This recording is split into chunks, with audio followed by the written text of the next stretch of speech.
Hello there. Thanks for joining us again today on Dr. Teach Me to Parent. We have a good program today as we introduce to you a new guest that we have had before, and Mark Scott, and wrote a great book titled 3-2-1 Survive.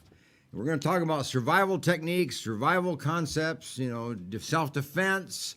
He's going to really walk us through this whole issue of surviving in the world today as young people, as boys, as girls, as men, as women, as individuals, as families. We're going to take a look at this whole issue of survival. So thanks for joining us, and go get your coffee and just relax now. I'm going to give you a little quote to put it in perspective so that we understand what we're really talking about today. Be a good listener, but be careful who you listen to. And that's probably one of the best survival suggestions that you might start out with today, is that who you listen to, because you can kind of go down the wrong path when you start listening to a lot of people that really are beyond the pale of reason and what's appropriate. So, Mark, thanks for joining us today, and we're going to have a little conversation. We're going to enjoy each other here and get to know each other a little bit more, and the audience gets a chance to know you and some of the things you're involved in, and things besides the book that you've written. You do a lot of different kind of stuff, so they'll get a chance to get acquainted with you. So let me just start out with this way, Mark. Introduce yourself to us. How were you raised? What was your family like? What was your home like? Were you kind of pretty traditional, or were you raised in a kind of dysfunctional home? Or both? A mixture, I believe. Uh-huh. The dysfunction would probably be very common and make it certainly relevant to many families. And broken home. It was a broken home. I see. Mm-hmm. Poor family. Here locally, most of my life. Mm-hmm. My mother worked. Starting out, a young family, 3 kids, didn't even have a driver's license, let alone a job. So it was a very difficult start. As I matured, I found myself becoming more wild, not by choice, just my nature, my natural course, I guess. I didn't have the real control over your life. That's absolutely correct. Mm-hmm. She was working full time. Well, so I was free. Kind of raised the family by herself, and yes, sir. That's and a tough job. Found myself homeless. Oh, did you? Yes, sir. Yeah. Not something I easily admit, but So you were one of the original homeless of Fresno. Yes, huh? sir. Yes, sir, I was. Panhandling at first, a little bit, not a lot, but panhandling. I wasn't a very honest individual as well, if I can admit Well, it kind that. of goes together. Yeah. When you have to live on the street and off the street, Yes, sir. You start to vary your range of honesty, your range of reason, and you can tell stories because you survived that way. Everyone has more than me was the perspective. Everyone else can afford it. Now, I wasn't into great theft or crime. In fact, a large part of the evolution that led to this is a result of becoming more familiar with some of the characters of society. I see. Not wanting to be familiar with some of the gangbangers, and I don't know if I can use that term, the wild side of society, other homeless people. It's a different world living off the street. It is. I mean, you meet a different group of people. You interact with a different part of the community, a different part of the world. It is a resource acquisition process there as well. And I think that's the mindset that I go into this with, and part of the reason why I want to share my experience. So the idea of survive, when you wrote this book on survival techniques, survival concepts, and so on, you had 2 survivals already. You just talked about one. You had to survive this home of a fatherless home, a parent, mother raising a couple kids, and then surviving the streets. That's true. Exactly. Off the streets. I mean, that is where you learn your survival skills. Absolutely. And as it evolved, I was on the streets, as you put it, for about 18 months, from age 18 on. And it did start out in this urban environment that we live, but as I became more familiar, including familiar with the police, started knowing who I was. Sure. And Yeah. So I found myself wandering more the countryside, I think is the fair way to put it. To kind of get off to the edges or the fringes. Yes, sir. Mm-hmm. Now, though I didn't learn what we today consider wilderness survival skills in that environment, I do wish I'd had those skills at that time. Well, you probably had them intuitively. You not maybe know that this is my survival skill, It was very primitive. but you learn as you go. You learn how to Absolutely. make it and how to keep alive. And I wouldn't trade that experience now that I'm through it. is that right? No, sir. Is that right? That was the kind of learning experience. I, 18 months of going to school on the streets. it what really was. Yeah. It is a large part of who I am today, but it also gives me a bit of a cynicism. Maybe not. That's interesting. Not a severe one. Yeah, but, tell me about but that. A little bit of trouble with authority, maybe. Mm-hmm. I don't necessarily follow everyone else. Were you mistreated by authorities on the street? Were you abused by authorities? Mainly the police, yes, if you will. Yes. One example, if I may, I was standing out to one side of a convenience store thinking where I was going to go tonight. And I guess to a local police officer, it appeared that I was maybe staking out going to rob the store. I see. And when I mentioned my own brushes with law, it was never to that extent, not that severe. But still. he hit my head on the hood of his car instead of just asking for my ID, and kick your feet out to frisk you or whatever. But I didn't expect to have my head hit on the car like that. So that's just one of many. Kind of an exercise of authority. I have more authority than you have, and I'm going to show you who's boss here. I mean, there are certain motives that police have for doing that kind of behavior. It's unfortunate, and happened to be common. not a common experience, which is probably a good thing. It was but it was just one enough character. to actually affect you and create an attitude, within you. It absolutely regarding was. authority. Now, I don't mean to imply that I don't respect authority at all. Sure. But it has set me on a path of self-reliance, I think is what I'm trying to describe. Which is probably a path that led to the writing of the book about survival. It did. Because It you did. survive on the basis that you are self-reliant, you are independent. Absolutely. You're self-sufficient. Absolutely. And you got to start with that. The belief that you can do it, that you can handle it, that you can care. And then you develop tools along the way, I'm sure. It's a pathway of development. It's a learning experience.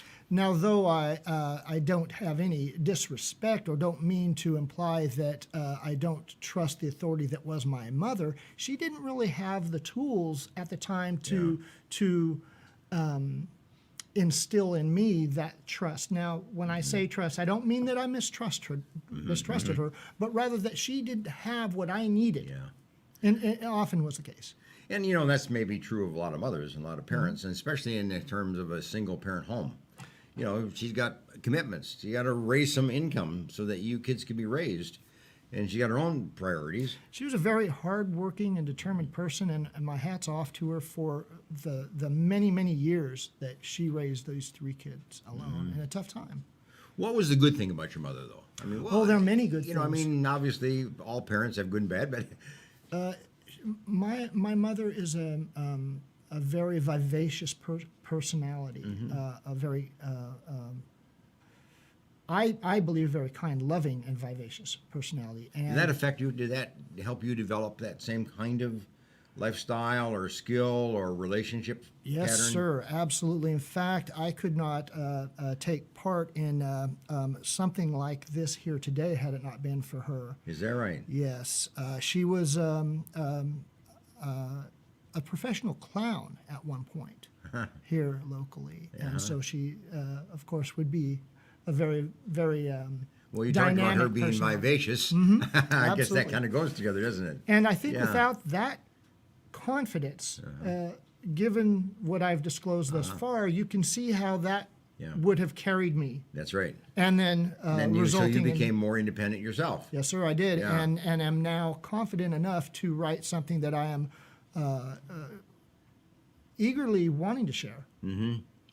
I gather you're sensitive, or you're caring for people who are in the same situation that you came up in. I do. The single home, a single parent, couple kids, trying to make it on their own, kind of living off the street, sympathetic to people who are trying to make it that way. And I gather you're caring and I you're am. sensitive to. At the same time, I knowing what I know about those conditions and what they can lead to, I also don't feel like I can be close to those people. Is that right? There's a risk. Yeah. There's yeah, a risk. Yeah, there is. In much the same way that we find ourselves associated maybe with people with mental illness or drug dependency, that desperation leads Yeah. to many things that very good people would otherwise not take part in.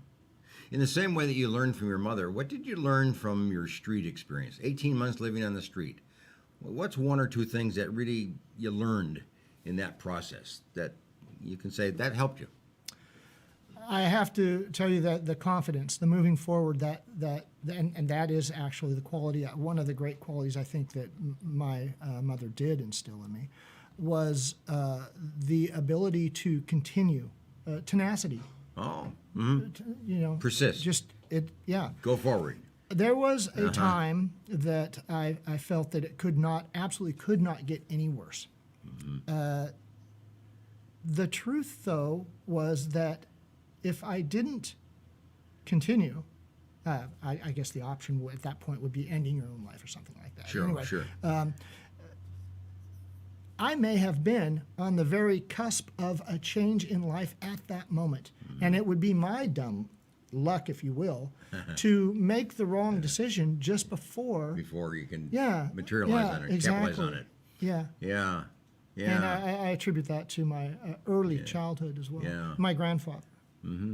So from those experiences, you must have come up with this idea about survival. To how to survive, how to make it, how to defend yourself, how to protect yourself, but also how to live under circumstances that are against you, that are pretty powerful circumstances to overcome. So was that the concept of survival that you kind of based this book on? It absolutely was. What's There's your a large view part of of it. this idea of survival? Well, Given that history, if you will. there's a lot of history. I got to be honest with you, where it really manifested in the form of a literary work was after the 2007 crisis, the economic crisis. Yes. It intrigued me because there was a lot of panic.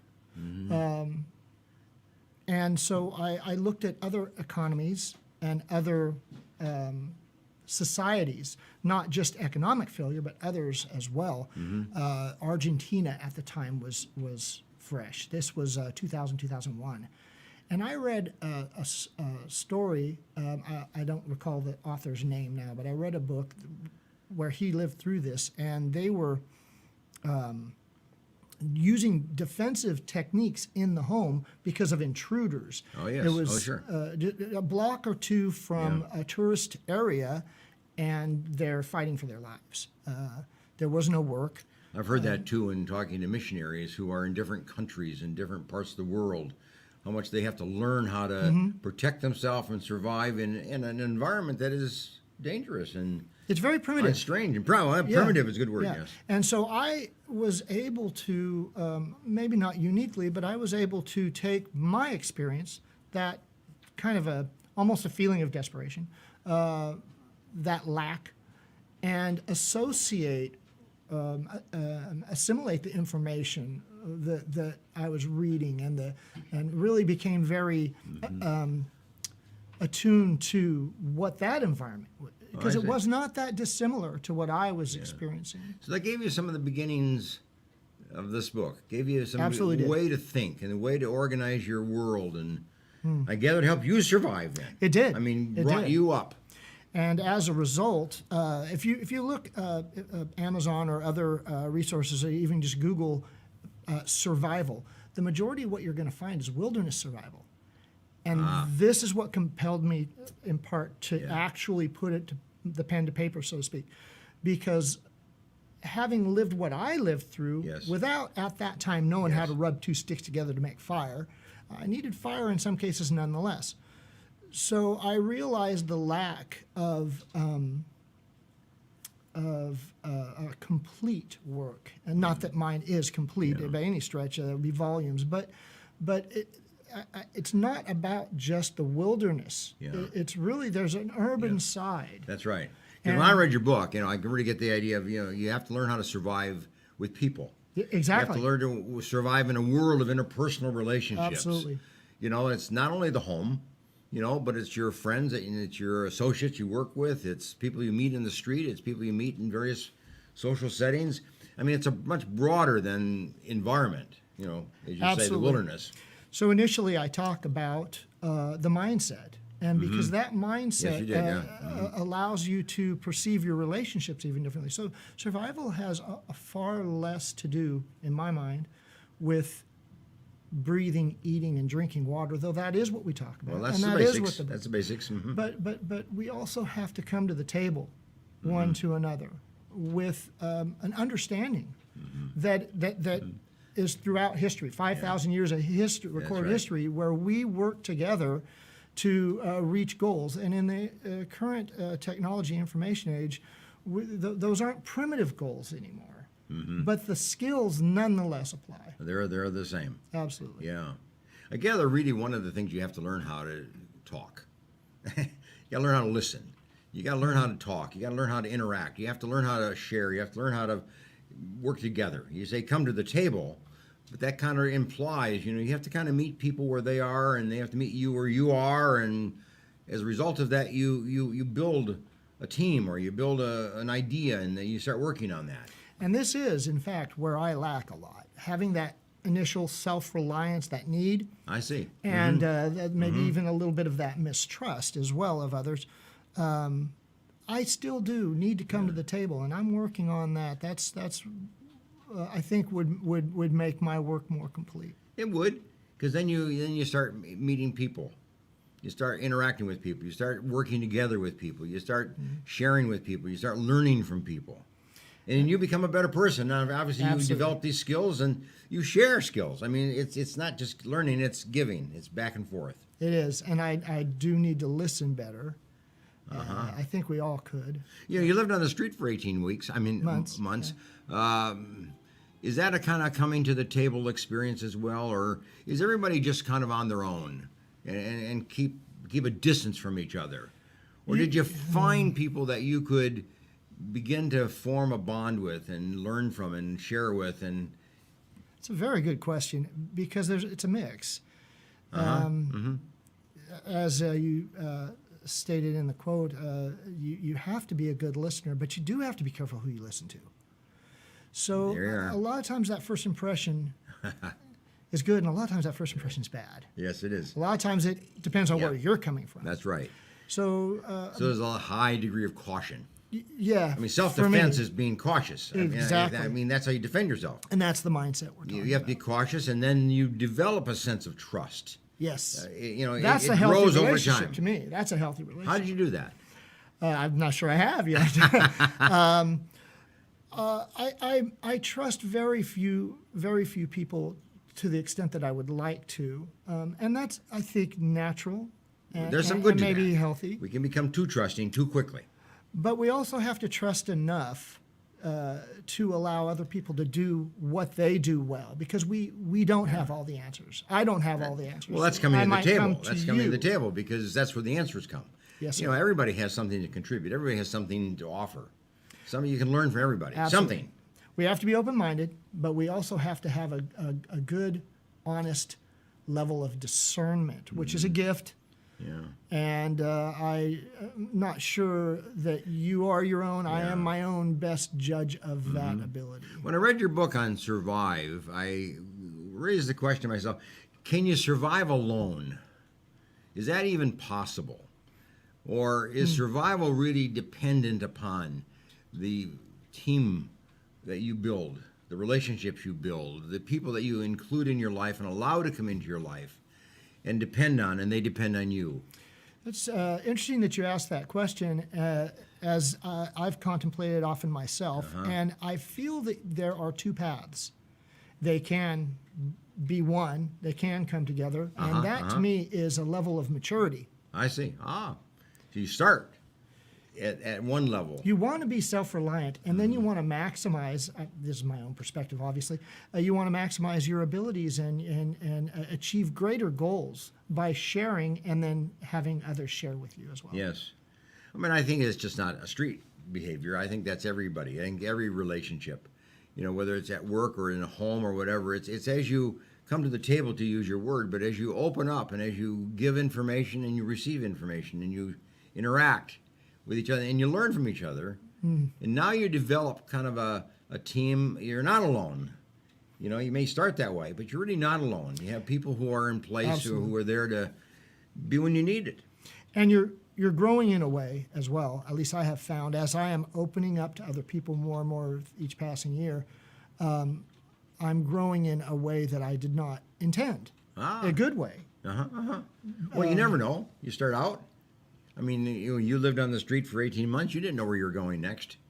No, I didn't. I mean, you kind of learn as you go, and I assume it gets better. It does. It does get better, and you get better at it. So, for example, in the beginning of the 18 months, I slept in an apartment laundry room off and on. Whenever I felt no one was watching, I'd get in there and I'd put a quarter. It might have been all I had in the dryer. Put a stick in the little door thing so that it heats the room, and I'd get a couple hours sleep. Later in my, you call it travels, I guess, the tail end of the 18 months, I was actually in Yosemite Valley. I don't know if I should admit this. I was in Yosemite Valley collecting cans, sleeping in a cave. Sure. And the reason I went from here to here was largely because of what was going on locally and my need to be separate from it. Yeah. And, that's a survival technique. Absolutely. Is to keep a safe distance from danger. Other people or Absolutely. places or whatever it might be. And the evolution would not have happened had I not grown in my experiences to the point where I felt like I could do that. Sure. I mean, you're going to be up there at nights, I think at the time were 35 to 38 degrees. Yes. I had no gear. I had no. It gets to be pretty cold some nights. It did It get gets to very be pretty cold. And if you're in an area where you're not supposed to be, a fire would give you away. I did, by the way, have a fire, very small fire. I'd run it for, 15 minutes, 20 minutes, and then put it out. Enough to eat something. I stole a blanket, and that's where I stayed for 2 weeks in this little cave. And that's where you came up with all these ideas about survival skills and techniques and methods. And Absolutely. you really built a life on that now. I did, and So you really did go to the University of Street Living. I and feel learn, I did. I feel I and did. now have produced a whole lifestyle and a book. And that was to the kind of evolution. teach others. Yeah, absolutely. And that was the evolution. There was a lot in the middle, sleeping in vacant lots in a tree or a bush. And for a long time, I have to be honest, for a long time I was ashamed. I would not admit some of this stuff. Well, even now I suppose you are. No, well, somewhat. It's not going on my LinkedIn page. Sure. But I think that the healthiest I could be in this perspective is to want to share with those folks who find themselves in a similar situation, or maybe just the feeling is similar. And all hope is not lost, and never is lost. Without hope, you have nothing. So that there was just that seed, always that seed. It kept you alive. It did. It kept you going. And that's the mindset. It goes back. It's runs like full faith. circle. It just kind of keeps you going, doesn't it? Absolutely. Yeah, it does. So this is a good spot to take a break. Excellent. What I'd like to ask you when you come back from our break is for you to kind of outline some very specific techniques or ideas or methods of survival Excellent. I'd love to. that you want to share with families or with women and men and boys, girls, and you might apply it to the whole family context of survival. Oh, that'd be because great. you've written a book. Give us a kind of a synopsis of some of the things that we can learn or we can adopt so that we survive better, as individuals. We'll do that when we come back from the break. Okay. Great deal. Take 2 minutes and get a cup of coffee. See you in a bit. CentralValleyTalk.com. Okay, welcome back as we pick up our conversation now with Mark Scott, the author of this little book, not so little, 3-2-1 Survive. And a lot of this book really came from his experiences of 18 months on the street, and then learning how to live and how to survive and how to now share that with the rest of us, so that what you've learned you can share. And I read the book. It's a great book. It gives you lots of ideas about their survival. But the concept to me is that you can survive if you know people, if you can talk to people, if you can rely on people, can learn to trust people, and you can have a relationship, because you can't survive alone, independently. You got to survive in the context of a human relationship. And you have to find that and build that. And you have to be trusting. You have to learn people who can be trusted and build that. So give us a couple survival techniques for the family.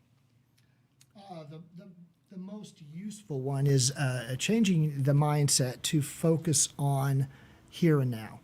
We're looking down. Okay. We've got our cell phones and our tablets, and Yes. and I'm watching people walk out of their local department store, and they're looking at these things. They're That's right. stuffing their change in a pocketbook or receipts, and they're just not really paying attention. The survival experiences that I think I can most easily share have to do with that kind of environment.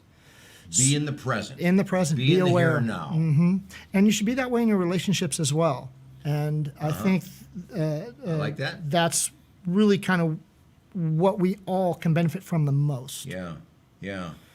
So in other words, you have to have the idea that you are not onto yourself. You're not alone, Absolutely. but you're in this world where you're in the here and now, and you have to be aware of who's around you, where you are, how safe you are, how open you are, how free you are.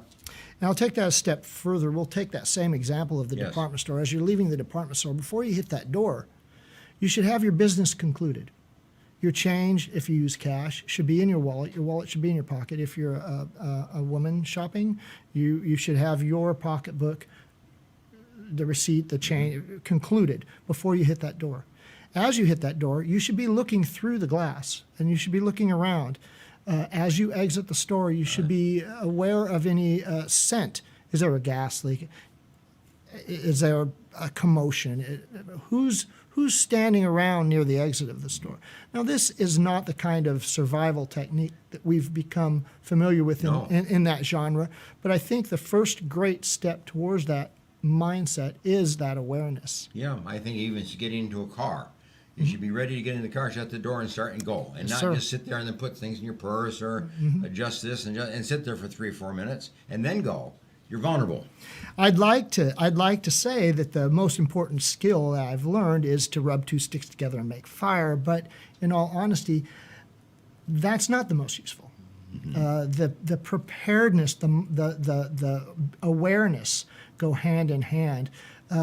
You see traffic ahead of you in the street. What's that? What is happening in the lane next to you? And So you're really kind of talking about an alertness. I am. You know, kind of a visual awareness and alertness as to Absolutely. where you are and what is your environment within the immediate area. And in practicing that awareness Yeah. day to day and keeping an honest pursuit of it, we actually, I did anyway, opened myself up to some of these other survival techniques that are more along the standard for this genre of wilderness survival, for example. Because now I am aware of my environment, and when you're in the wilderness, being aware of the animal life, the plants, the temperature, Yes. the wind, the water, it allows you that opportunity to make use of those resources. I'm thinking of parents who, need to teach their children, to be self-aware and self-protective. When they walk to school or they're on their way someplace, that they are aware of where they are, who's near, who's coming by them, who's going to be approaching them, are they safe wherever they happen to be at the point in time. So how do you teach a kid to be aware and self-protective, but yet not teach them how to become paranoid? That everybody out there is going to get you and hurt you? This was a very important point to me early in my writing. I'll give an example again of the department store. You come out of the department store with your son or your daughter, or nephew, niece for that matter, and someone is asking me 30 years ago, asking for money. Yeah. Or maybe even just a Girl Scout selling cookies. Some people that you don't know. Yes. This is what we need to talk to our children about. Not the only thing we need to talk to them about, but making them aware of our own intent, our practice. Do as you would have your children do. So you may want to give something to that gentleman who looks homeless, and that's a noble pursuit, but I'm not sure when your children are with you is really the right time to do that. Maybe instead you show your child how to address, stamp an envelope with a donation to the local charity, Charities or and food bank, the mission downtown, exactly, food bank, and things like that. Yeah. Now I'm not by any means suggesting you don't give to someone on the street that's asking. Well, I for was going help. to ask you about that. Because the word is, don't do that. Direct them to the mission. Direct them to the Pavlera house. Direct them to some kind of a shelter. My perspective is probably going to be a great deal different than the average person, and I have mixed emotions about it. I agree with that for the most part. We have a lot of people that are in that situation by choice. They don't necessarily make the best use of the resource that you would give them anyway. I think that's pretty easily concluded. That's very common. And you may be contributing, in fact, to their own downfall, depending. Yeah. At the same time, I don't want to say despicable person, someone that appears to us to be in this desperate condition that we have previously talked about. Maybe $1 or $2 would give them just that little bit, a moment's joy that evening when they can cook something over a fire. Now there would be a caution in this. Yeah. And to be honest with you, this is why, for the most part, I disagree with giving them anything. You don't ever open your wallet. I've had a screwdriver stuck at my side. I've been threatened. I've even had a gun, more than one occasion, brought out and pointed at me when I stop and talk to people. I see. Not always homeless people, mind you. Maybe when you're panhandling. I walked upon a drug dealer. I often talk to people on the street when I'm out there and I'm walking somewhere and I see I often talk and engage in conversation. I've had positive experiences. And the majority of the time, I think that would be safe. Yes.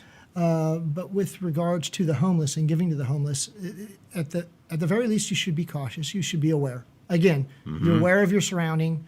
Does this person have stuff in their pockets? Yes. They generally do. You don't know what that is. You don't know what that stuff is. Also, oftentimes drug addiction and mental instability may lead to actions that you would not have concluded would happen in a situation normally. So what's your advice when it comes to like tools and techniques that you should have, you should buy? We always heard about buying a mace, and having a little squirt so that you can protect yourself with a spray, and different kind of things like that, even to the point of carrying a gun for your own self-protection. What's the rule here of what an average person, an average family should have kind of for self-protective purposes?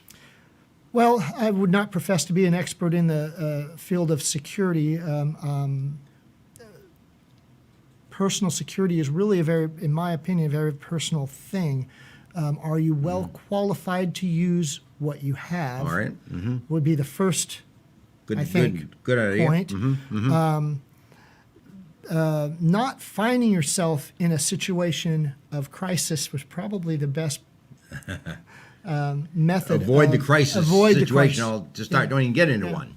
Well, if there's a protest going on, a highly debated political process, for example, and people are protesting, you would not want to find yourself in the middle of that group. Yes. Even if you were protesting, you should be on the periphery of that group. Similarly, you would not broadcast your means your affluence in a area of deprivation.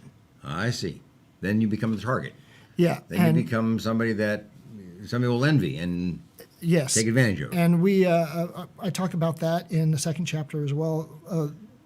It's commonly referred to as gray man theory, where you blend in. If you're I read your chapter on that one. That was quite clever. I had never heard that before, the gray man theory. So if you're if you're a visitor to another country, there's nothing wrong with appearing to be a tourist in most cases.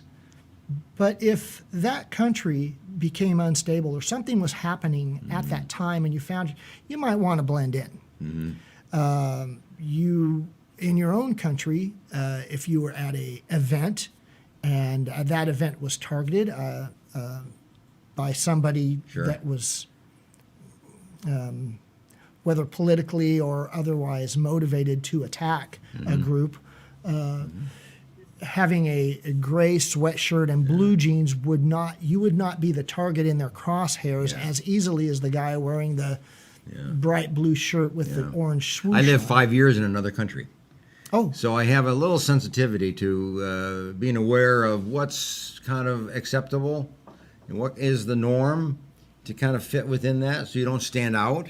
And I lived in another country at a time that was kind of tumultuous and a little tense. And so I know what it's like to kind of take that gray spot in life and just kind of live within the context, but you got to be yourself. and the expectations of a general population is this, and when There you you are. get outside of this, those people that are looking for a target will find you. Well, you'll be found. So far, we've talked a great deal about the social implementation of my experiences, but the preparedness goes a bit further to me, and the acquisition, the resources are a part of that same Give us an mindset. example of that you're referring to there. When we talk about wilderness survival, well, often it's associated with wilderness That's right, survival. that's and right, and yeah. though I've been to several schools and many clinics in that training, I've been since, with my experience, been able to put it in its proper context as a school, a technique. Wilderness is one Yes. environment in which you would possibly need survival skills. And we've talked about how those same or similar survival skills would apply to an urban environment. But what we really haven't talked too much about is what are you doing now? You already are on the road to preparedness. You have auto insurance, you have health insurance, you have a smoke detector in your home. You have rules that you live by already. That's right. And the next step in that is maybe making sure you have a first aid kit, that you are well stocked with food At and home, water. in your car, and where you Absolutely. are, where you spend your time.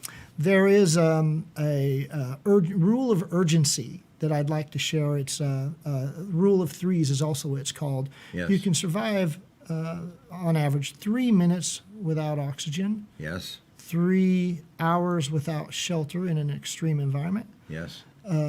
3 days without water, and 3 weeks without food. So as you look at those tools that you have in your home for preparedness, we should be able to put those into their appropriate urgency so that if you don't have the tools that you need, the resources that you need to survive 3 minutes or to survive 3 It's a concept to hours. teach your children. Yes, sir. You know, I think that's a family lesson. It is. You know, and you know, without getting paranoid about it and overly concerned. I mean, to be reasonable and rational about it. But I think it's a concept that every parent should teach a child. You know, what are the limits of survival, and when are you at risk? What's realistic? And, you know, what's realistic? As Here far in as the way of saying it. California, we're not worried too much about hurricanes in the Central Valley here, but maybe And most families earthquakes. don't worry about 3 weeks without food or 3 months without food or whatever. But if Yeah. you slip and scrape your knee, you want to be able to put something on that. Sure. For example. So having a small supply of Band-Aids and triple biotic creams and things like that, of course, would be a prudent resource So for acquisition. survival is part of being prepared for the unexpected. Absolutely. For the minor tragedies. We always think of these major tragedies. Yes, sir. Yeah. Yes, sir. And, I mean, those are the dramatic ones. But most people don't live dramatic. No, they don't. No, yeah. they don't. They really live on the day-to-day small stuff that can get to the best of you. And It the can hurt. majority of those tools that I would recommend are applicable to the everyday life as well as the crisis. Uh-huh. Mm-hmm. So when you did this book and you put this book together, tell me about this 3-2-1 concept. You have Okay. 3-2-1 survive. Well, I have to, What do you mean by that?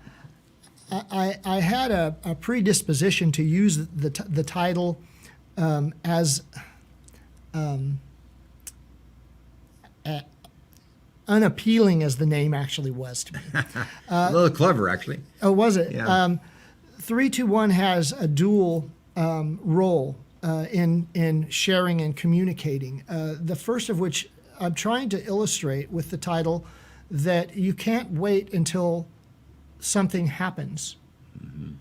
It's too late in most cases. When you scrape your knee, you can't go to the store and get the Band-Aid then. You have to have these things in supply. So 3-2-1 is a countdown. It's during the good times that you acquire your resources. The average canned good can be used 6 years beyond their production, their canning date, Sure. even though they got a Best Buy on the bottom that says Yeah, I know. it gives you Right. 18 months. So having a pantry well stocked, having a water supply independent of the municipal supply. These aren't the day-to-days really that we're talking about. These are a little more extreme preparedness measures, but they're a part of that large piece of pie that So we you call must survival. recommend that a family, let's say, sit down and say, are we prepared? Yes. What are the likely problems that could come to us and intrude upon our life? So are we prepared, for Yes, those? absolutely. And, you can get over-prepared. You can get, really, as I say, paranoid about it all and be unreasonable. So what do you Sure can. recommend for a family to do and kind of be prepared but not over-prepared? I would consider the rules of three or the urgency, the 3 minutes without oxygen, the three. So water is probably one of the primary concerns that we would have. We become very used to turning on that tap. The good news is that you don't have to run out and buy gallons of water. Sure. Not that I wouldn't do that, but knowledge in this case. Most homes, apartments, have a hot water heater, if not all of them. So you have minimum of 30 gallons of drinkable water already in your house. If there were an earthquake today, I thought about that. That's kind of a clever idea. if there were an earthquake today, the first thing you should do is you should walk up to every faucet in your house and turn off the hot water. Turn it off. I mean below the sink, so that a child At or the other main, family yeah. member, right? Then you should go out the garage or the back patio or the room in your house or wherever your hot water tank is and turn off the gas or power generating that heat and turn off the inlet so that you're not. So the point being is that a Contaminated. family needs to have an education trip. Yes, sir. They need to know where the Absolutely. mains are. They need to They know where do. the gas main is. They need to know where the valves for hot water are, right? Yes, sir. Most people wouldn't know that. Most kids wouldn't know that. Absolutely. And so I'm able to weigh between these types of skills and that wilderness that I talked about. The experiences that I had in the wilderness Sure. are great. They really are great, and I include some of those. But really, we don't have to go there, most of us. Knowing some of that stuff is great. But just knowing that if you don't import potentially contaminated water to your supply, you've got, if you were a single yeah. individual, you've got a month's supply of water right there, drinking water. Yeah. And most people wouldn't think that way. I mean, you don't think about the water in your hot water. I think that's kind of gone. That's out of the way. And But they it's don't actually a storage for you, isn't it? It absolutely is. Yeah. And they have an overflow valve on them that you can tap into at that point. And then once you get the all clear, you know your municipal supply is good. You, of course, can turn that back on. But you mentioned gas. So not only are you going to want to turn off whatever that is that's heating that water there, but you also want to go out and turn off your gas. Now, I believe I probably would get criticism by directing people to go do that themselves. So I'm going to say you should probably call your power and gas company to have that turned off. But we all have a valve on our meters that That's we can right. shut that gas off. That's right. So if there were an earthquake, again, back to that example, if there were an earthquake today, just like when we left the grocery department store and we became aware, we're going to be aware of what's going on in our house right now. If you had an earthquake in the middle of the night, you have children in an adjoining room in your house, you're going to ask them to stay. You're going to tell them to stay where they are. You don't want them walking around broken glass and debris. And you're going to go shut off all your hot water. If everybody's healthy, you know everybody's okay. You're going to turn off all the hot water, turn off the gas in the house. And then you're going to walk around and assess it, not in your bare feet. Who's educating families? Who's educating people in survival techniques like this? I mean, That's a where very do you good get your question. education? If you don't read your book, where would you get an education like this? We lived in Texas for a while, and we were in the pathway of the tornadoes that came through. And we were educated as to what you do then. And we actually had to implement, what we were taught because we were in the path and we experienced that. It helped, but we were taught that. So who's teaching? I'm not sure who's teaching it today, but I would hope many of the same formats are available that were when I was growing up. For example, we toured the local fire department and they talked to us about safety. Sure. But some companies that you work for, they have fire training to how to use a fire extinguisher, for example. Yeah, very simple, Very basic, simple. right? It is. Many of us remember our days in the Boy Scouts. I was a scout Yes. for a number of years, So a was I. Weeblo and a Cub Scout, and so the preparedness, Yeah. right? And so there's in our schools we have fire drills. So we're really actually getting this information from a variety of sources a lot of the time, and we're just not assimilating it well. We're not sharing it and discussing right. it. We're kind of going through the motions. Okay, I'm supposed to get in line and go over here. So how would a family buy your book, look through it, pick out some ideas that would be applicable to them? How can they get this book and how could they use it? That's a very good question. One I struggled with when writing it, trying to make something interesting that's also really almost a reference guide. It can be difficult and challenging. Yourself, you've experienced that as well, I believe. Sure. The way I would recommend, if you wanted this book, it's available on Amazon. I don't have it through your normal brick and mortar stores. I self-published. But Amazon carries it. Amazon, absolutely. Amazon 321 carries it. Survive. 321 Survive. By Mark Scott. Yes, sir. It's all you need. You can buy Absolutely. it there. And the first thing I would do is I would cheat a little bit and just make it fun. If you go through my book and you look for the big bold letters, interestingly, there may be history, Yes. how the canning process, preserving food got started, a brief story of the Spanish flu. And Oh, it's very educational when you think about So there's a little lot of quips little of things. information and cute little stories. And so Yeah. if I were reading it for the first time, which it was difficult to edit because my eyes glaze over, but I probably would look first at that, maybe even look at the drawings. I did all the artwork myself in there. did you? I did, sir, yes. And made a bit of painstaking work between the literary and the artistic. So I would do that first. And the reason why is there's a lot of information in there, even for me to remember. That's why I wrote it. I wrote this not really to share initially. It was because I can't remember all that stuff. Just for yourself. Yes, sir. It's a great book. Thank you. And you are a great storyteller. Thank you, sir. And you really include a lot of stuff in here, a lot of pictures, and it's an encyclopedia of survival. I hope so. I mean, that's what it is. Yes, thank you. It's a family book, but it's just good fun reading. that you can just pick up and just kind of flip through it and find something to read that might be attractive to you. Not a book you start from the beginning and go to the end. Not a novel. That's right. You just enjoy it as you go along. So I guess thanks for writing it. You can get the book, 321 Survive, Amazon. Amazon. Amazon. Yes, sir. And you can be approached. You have a website? I do. On the screen there in front of you? Yes, sir. 321survive.com. It's really a placeholder right now. A few pages about us is really about me. What is my pursuit here? There is a communication tool. There's a form that you can fill out. Email me. I would like to, have not yet, but would like to work with student groups and churches. So your listeners are more than welcome to invite me to come out. We can demonstrate anything from long-term food storage, water purification, or just talk. Beautiful. I'm glad you made yourself available to groups. And I'd love to. You're an educator. Thank you, sir. You've lived the streets. You've learned. Now you're sharing. That's the hope. Here's the final quote. The most important thing in life are not things. Very important. Very important. They're family. Yes, sir. They're friends. They're lessons we learn. Mm-hmm. They're people we meet. They're people we meet on the street. It's coming to the table. The most important thing in life is that kind of an experience. It's not the things you buy and play with. It's the people in your life. Yes, sir.